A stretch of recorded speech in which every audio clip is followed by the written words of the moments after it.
No better time than now to talk about technology and AI and machine learning and all the developments that are happening for our technicians in the Bay.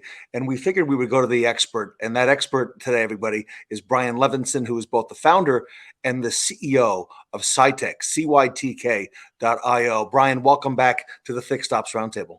Ted, thanks so much for having me. Thank you, Karen, Jean, too. I know you're somewhere back there.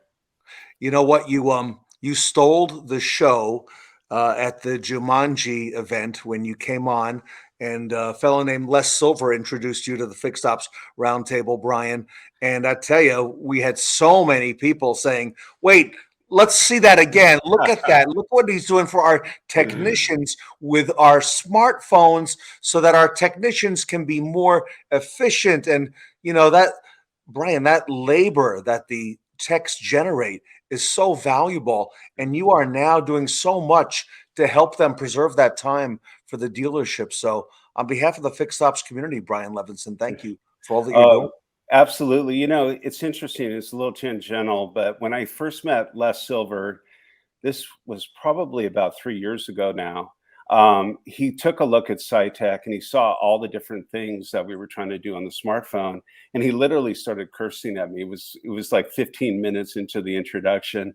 I can't believe you guys are doing this. We wanted to do this when I was heading up Identifix, all of these things. And really, I think historically what the issue's been, at least with smartphones themselves, is it's just been very difficult to present sophisticated content on a small screen. And that's what's been kind of hindering our industry for advancing into a mobile technician type format. But Ted, that's not the case anymore. We can watch X-Men movies now on our smartphones. Yes, we're doing so much more on our smartphones than we were 6 months or a year ago. And I got to tell you, Bryan, you know how many new products or services Les has come to the Fixed Ops Roundtable with? One. A lot. Yours. Just you. You're the only one he has come with. So it immediately got our attention. And you know why, Bryan? Because he's got a pretty good track record, right? So talk to us a little bit about what you're doing at CYTK right now with technicians and this mobile device usage in the Bay. What's driving that right now? Yeah, let's talk a little bit about that. I'm going to go ahead and walk through several slides, if I may, and it will really be able to articulate exactly what it is that we're talking about here. So what you're seeing here is our sign-in screen for our mobile app. And then after signing in to the mobile app, you can go ahead and add a vehicle. You can do this through just taking a picture of the VIN. You can do this through typing the VIN. We ask for the year, make, model so that we can get concise data back to you. And then once you've activated and contextualized the vehicle, what happens is you'll see something very similar to what we've all been using for years, a keyword search. This is what the guys have been using on their desktops. Today, what they have to do, obviously, a lot of times is they would have to move away from the vehicle, access a PC, access a laptop, log into whatever parts and services search software that they were using, go through this search right there at that desktop, in that office, in that shop. And the big confusion for us, and one of the big reasons why we launched CYTK, is why walk? Why have to move away from the car? If you can access all of that content right there at the car, you would think that it would become even more efficient. So Bryan, if I may, my techs right now on their smartphone can use their device to get this information without walking and taking steps away from the vehicle to go to the computer or go to the back parts counter. Without moving. Just right there. And it's pretty amazing if you think about everything that they can now access through the phone. So if you look at it just right here, you can see that they can access procedures, they can access specifications, parts and labor, figures. But guess what? Even the more advanced technicians now can start to look at bulletins and wiring diagrams right there on the phone. And I actually, Ted, this is a sneak peek. It's coming out this month, but I actually have some additional screenshots to show you here. So if a tech accesses, let's say this is a quick service technician and they access a cabin air filter. They've gone ahead, they've done that search. The results come back on their smartphone. They have the OEM content right there. And then what we've done, Ted, is we've seen a real trend for technicians to view YouTube videos. So not everyone likes to learn through just visual, through reading something. They like to learn through kinesthetic learning, where they're actually watching a video. So now what you see, I believe, and this is the first time, is you actually see the OEM content with the YouTube right there on the search results page on the mobile app. Wow. Wow. There's some other things too that we're doing. Can you imagine now for a mainline technician to be able to complete maybe a pinpoint test? This is an image of a relay box, but to see that right there on their phone. Today, what they have to do, Ted, is they have to walk back to the computer. Not only are they walking back to the computer, but they're printing out the wiring diagram. So then they walk to the printer and they're waiting. They get the printed paper and then they go back to the car. Why are we doing all of that? Why not just have a beautiful representation of that wiring diagram right there on the phone? And they don't have to go through that labor anymore. And then here's the last slide, a last little quick sneak peek. But this is for Honda, this is a service bulletin. And again, right there at the car on their phone without them moving. Wow. Technical service bulletins right there on the smartphone for my technician. Right there.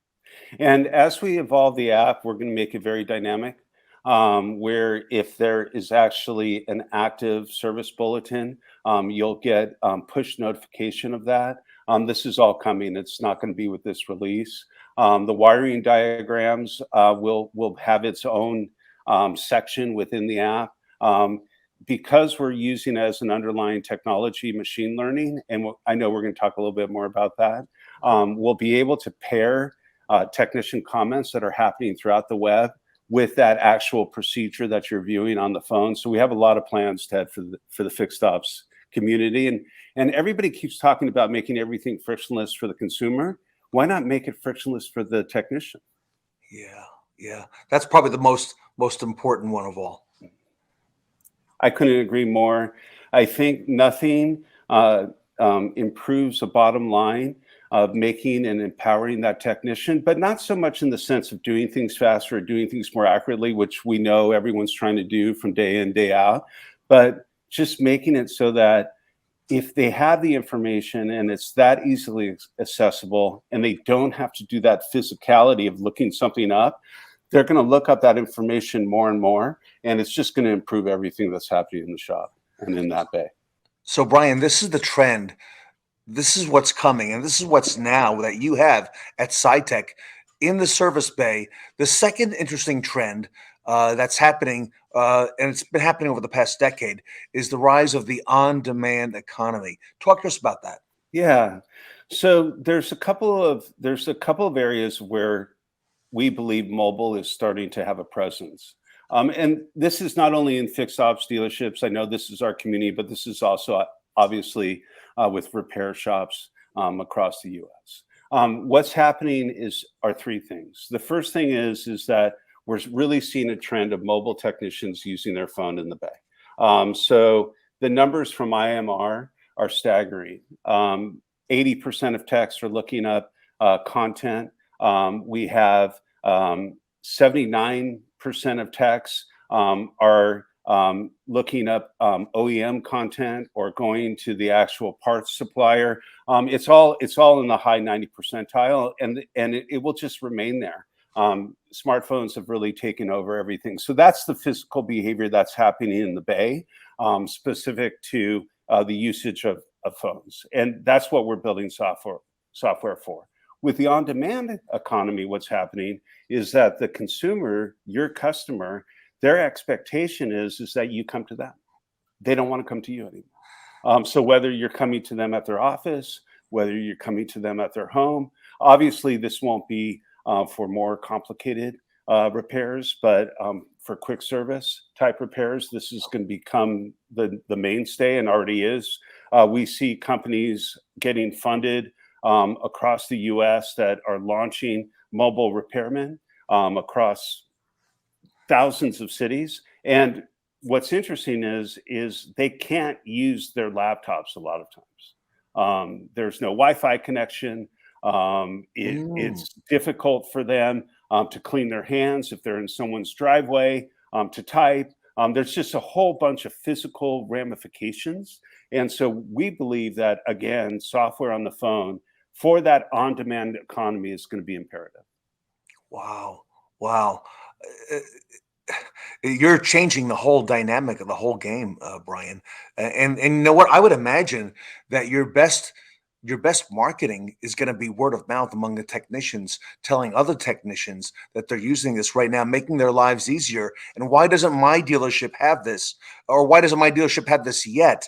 Bryan, how can artificial intelligence, or like we're talking machine learning, how can that impact an operation? And why is it an important investment right now in fixed operations?